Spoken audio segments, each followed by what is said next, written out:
अस्सलाम वालेकुम dear students. आज का हमारा जो टॉपिक है जिसको हम पढ़ेंगे वो है आर्थ्रोपोड्स। आज हम ये देखेंगे कि आर्थ्रोपोड्स जो हैं उनके कैरेक्टरिस्टिक्स क्या क्या होते हैं।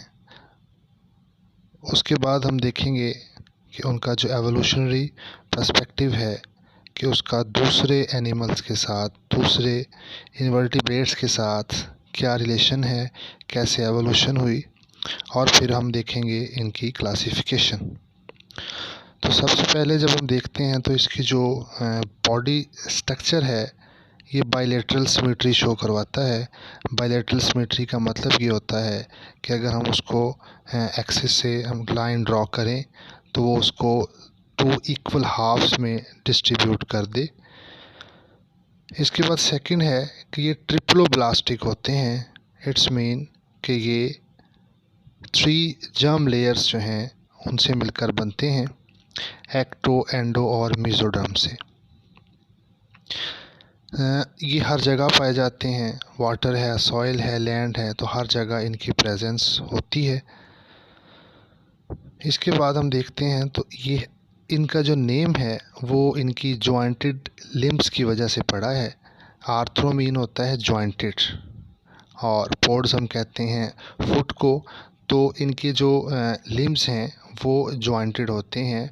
बेसिकली वो हार्ड होते हैं लेकिन ख़ास पॉइंट्स पे, इसको हम जॉइंट कहते हैं, वहाँ पे आके उनमें नरम होते हैं और वहाँ से जो है ना वो जॉइंट्स बन जाते हैं जो कि इनको मूवमेंट में हेल्प देते हैं।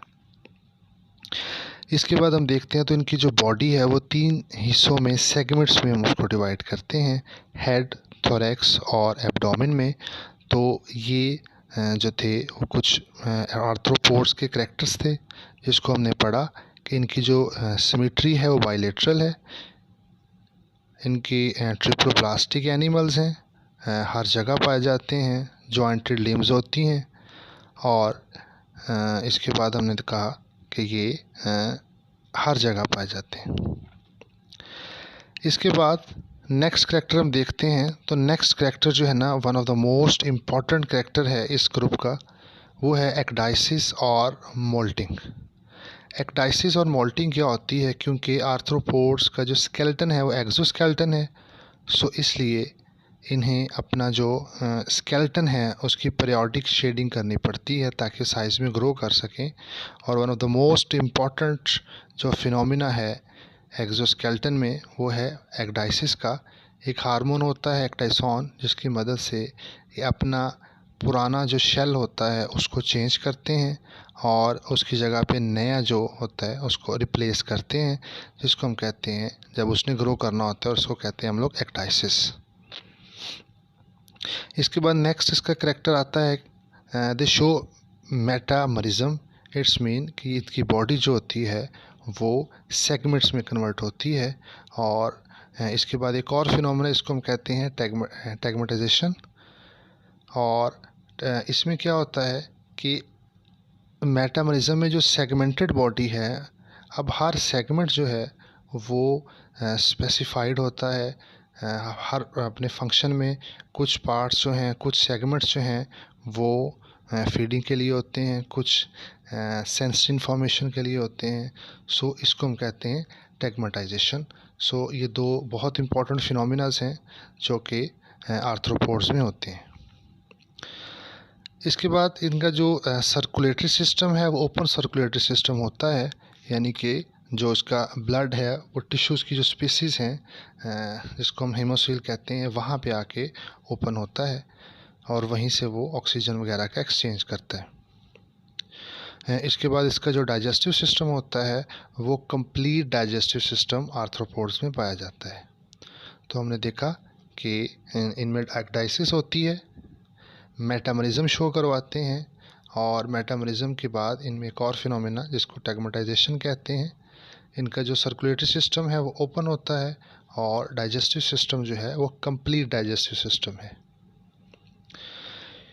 इसके बाद हम इसका एवोल्यूशनरी पर्सपेक्टिव देखते हैं कि इसका दूसरे एनिमल्स के साथ क्या रिलेशन है और कहाँ से ये एवोल्यूट हुए। Arthropods originated over 500 million years ago। तो ये 500 मिलियन जो साल हैं तब ये इवॉल्व हुए हैं। और कौन सा पीरियड था, इनके जो फॉसल्स मिले हैं वो डिवोनियन पीरियड में भी मिले हैं।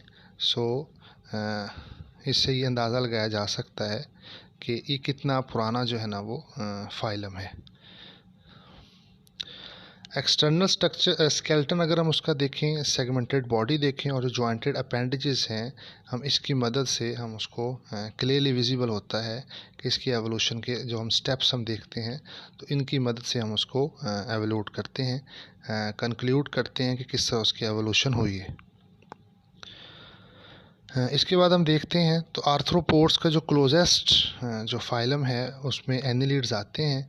और बहुत सारे ज़ूलॉजिस्ट और बायोलॉजिस्ट जो हैं वो यही या आप कह सकते हो कि वो यही कंसीडर करते हैं कि ये दोनों पहले सिमिलर थे और जो है वो एक ही क्लास फाइलम में उनको रखा जाता था, लेकिन बाद में इसको उन्होंने अलग ग्रुप में रखा। और ये अब भी यही बिलीव मोस्टली यही मानते हैं कि जो आर्थ्रोपोड्स हैं ये एनिलिड से अलग हुआ है और उन्हीं से ये एवोल्यूट हुए। और दोनों की एवोल्यूशन जो है अगर हम उनको उसको देखें तो यही है कि जैसे एनिलिड की एवोल्यूशन के बारे में कहा जाता है कि ये एंसेंट डिप्लोब्लास्टिक एनिमल से एवोल्यूट हुए हैं, और कुछ कहते हैं कि ये फ्लैट फॉर्म्स जो हैं उनसे एवोल्यूशन हुई है। अब हम इसकी क्लासिफिकेशन को देखते हैं तो क्लासिफिकेशन में इसको बेसिकली 4 सब फाइलम में डिवाइड किया जाता है।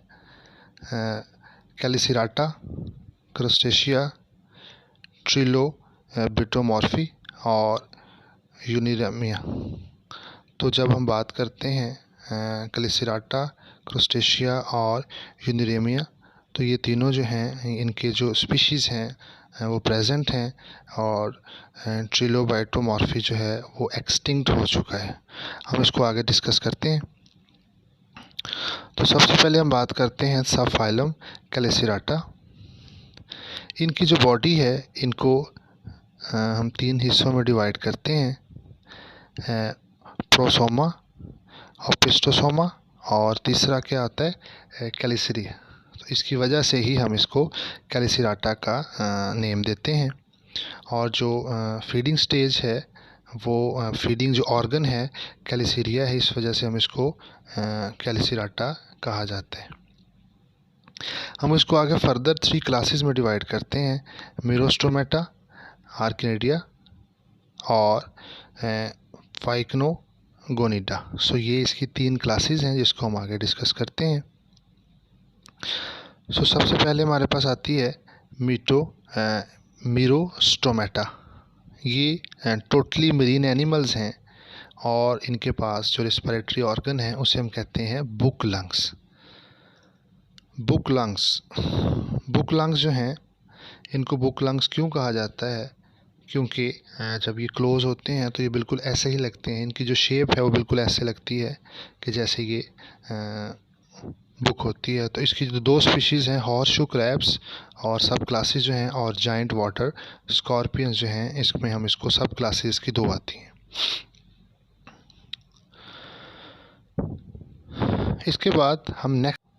इसके बाद इसकी नेक्स्ट क्लास आती है जो कि है आर्कनिडा। आर्कनिडा में मोस्टली जो इन्वर्टिब्रेट्स हैं वो बहुत फेमस हैं, लाइक ट्रिस्टेरियल हैं। इनमें बुक लंग्स होते हैं, रेस्पिरेटरी ऑर्गन, ट्रैकिया होते हैं, ये दोनों ही हो सकते हैं। इसके बाद इसके जो अडल्ट्स हैं वो अपनी 4 टांगों को यूज़ करते हैं मूवमेंट के लिए, वॉकिंग के लिए। तो ये इसके जो है ना वो कुछ स्पेसिफिक कैरेक्टर्स हैं कि ये ट्रेस्टेरियल होते हैं मोस्टली, बुक लंग्स हैं, या कुछ स्पीशीज़ में सिर्फ ट्रैकिया होते हैं, और कुछ स्पीशीज़ ऐसी हैं जो कि दोनों को यूज़ करती हैं फॉर रेस्पिरेशन। इसके अलावा एक और जो सबसे डिफरेंट है वो ये है कि इनके पास 4 पेयर ऑफ लेग्स होते हैं अडल्ट्स के पास, जिसकी मदद से ये चलते हैं। स्पाइडर्स, स्कॉर्पियंस, टिक्स और माइट्स जो हैं वो इसमें आती हैं, मकड़ियाँ वगैरह वो सारी इसी क्लास में आती हैं। इसके बाद हम नेक्स्ट पे चलते हैं। तो नेक्स्ट हमारे पास है पिक्नोगोनिडिया। पिक्नोगोनिडिया, सो ये क्लास कॉमन है in all oceans, so it's mean ये मोस्टली मरीन है। They don't have special respiratory and excretory structure, they have 4 to 6 pair of walking legs. तो इनके पास कोई ख़ास रेस्पिरेशन का या एक्सक्रीशन का कोई स्ट्रक्चर नहीं होता, बल्कि इनके पास जो है ना एक अलग से करेक्टर है कि इनके पास 6 पेयर्स होते हैं। और इसकी जो एग्जांपल है वो है सी स्पाइडर। इस क्लास में ये एक ही स्पीशी पाई जाती है जिसको हम कहते हैं सी स्पाइडर, क्योंकि ये समंदरों में रहती है। और कुछ ज़ूलॉजिस्ट ये भी मानते हैं कि this is not a spider. इसके बाद सेकंड जो सब फाइलम है क्रुस्टेशिया, और सबसे अबंडेंट जो है ना स्पीशीज़ हैं इसके अंदर हैं, और सबसे ज़्यादा जो पॉपुलेशन है इस सब फाइलम के अंदर है आर्थ्रोपोड्स की। So they are mostly aquatic and divided into 6 classes. ये मोस्टली एक्वेटिक होते हैं, यानी कि मोस्टली इसके जो मेंबर्स हैं, इसकी क्लासेस हैं, वो पानी के अंदर रहती हैं। और इसको हम 6 क्लासेस में डिवाइड करते हैं: रेमिपीडिया, सिफेलो क्रेडिया, ब्रेंकियोपोडा, मेलेकोस्ट्रेकिया, कॉपीपोडा और सिरिपीडिया। तो ये इसकी क्लासेस हैं। अब इसमें और दूसरे जो फाइलम हैं उनमें सब फाइलम हैं, उनमें डिफरेंस क्या है? तो इनमें जो डिफरेंस है वो 2 हैं। सबसे पहला जो डिफरेंस है वो ये है कि इनके पास 2 पेयर्स ऑफ एंटीनाज होते हैं, बल्कि जबकि बाकी जो सब फाइलम है उनके पास 1 पेयर होता है। और दूसरा जो है वो ये है कि मोस्टली जो है इसके जो क्लासेस हैं उनके पास बायरैमस अपेंडेजेस होती हैं। इट्स मीन कि जो इसकी अपेंडेज है उसमें फर्दर सेगमेंटेशन होती है, फर्दर सेगमेंट्स होते हैं जो कि उसको अलग एक पहचान देते हैं, जिसकी वजह से हम इसको बायरैमस कहते हैं। इसमें जो बॉडी के साथ होती है, बॉडी वॉल के साथ, उसको प्रोटोपोडा कहते हैं। इसके बाद प्रोटोपोड कहते हैं। और इससे आगे जो है ना वो फर्दर सेगमेंटेशन होती है, फर्दर जो है ना वो अपेंडेजेस बनती हैं जिसको हम कहते हैं एंडोपोडिट और एक्सोपोडिट। इसके अलावा एपीपोड भी होते हैं और एंडीपोड्स भी होते हैं। सो इट्स मीन कि why they are called biramous, because their appendages consist of further segments, और we can say that 3 segments. सो ये एक ऐसा करेक्टर है जो कि इसको दूसरे मेंबर से अलग करता है, उनसे सेपरेट और करते हैं। इसके बाद पहली क्लास पे चलते हैं रेमीपीडिया। सो रेमीपीडिया जो है ये इसके अंदर कौन कौन से करेक्टर्स हो सकते हैं? सो इसमें एक ही स्पीशी है, और इसकी जो स्पेशल करेक्टर है वो ये है कि their body consists of 30 segments. These segments bear बायरैमस appendages। तो बायरैमस appendages के बारे में हम पढ़ चुके हैं कि वो फर्दर सेगमेंटेशन होती है उनमें। इसके बाद नेक्स्ट है ब्रेंकियोपोडा क्लास। ब्रेंकियोपोडा जो है ये उसकी सेकंड क्लास आती है। इसको हम देखते हैं कि इसकी कैरेक्टरिस्टिक्स कौन कौन से हैं। So we said that they live in fresh water, और इनमें जो सबसे प्रोमिनेंट स्ट्रक्चर है वो ये है कि इसकी बॉडी जो होती है उसमें अपेंडेजेस बिल्कुल लीफ लाइक होती हैं, और इस अपेंडेजेस की मदद से ही ये रेस्पिरेशन करते हैं, फीडिंग करते हैं और लोकोमोशन करते हैं। इसकी जो एग्जांपल है वो फिश श्रिम्प हैं, ब्रेन श्रिम्प हैं और वाटर फ्लीज इसकी एग्जांपल्स हैं। इसके बाद हम नेक्स्ट क्लास पे चलते हैं मेलाकोस्टेका, और ये क्या है इसको हम देखते हैं कि इसमें कौन कौन से कैरेक्टरिस्टिक्स हैं। लार्जेस्ट क्लास है क्रस्टेशियंस की। इसमें बहुत सारे ऐसे आती हैं स्पीशीज़, क्लासेस आती हैं, सॉरी ऑर्डर आते हैं कि जो कि ईडेबल हैं और उसको एज आ फूड के सोर्स पर यूज़ किया जाता है। क्रेब्स हैं, लोबस्टर्स हैं, क्रे फिश है और श्रिम्प्स हैं। इसका एक ऑर्डर है, ऑर्डर डेकापोडा इज़ लार्जेस्ट ऑर्डर, और क्रस्टेशियन का सबसे बड़ा जो ऑर्डर है वो है।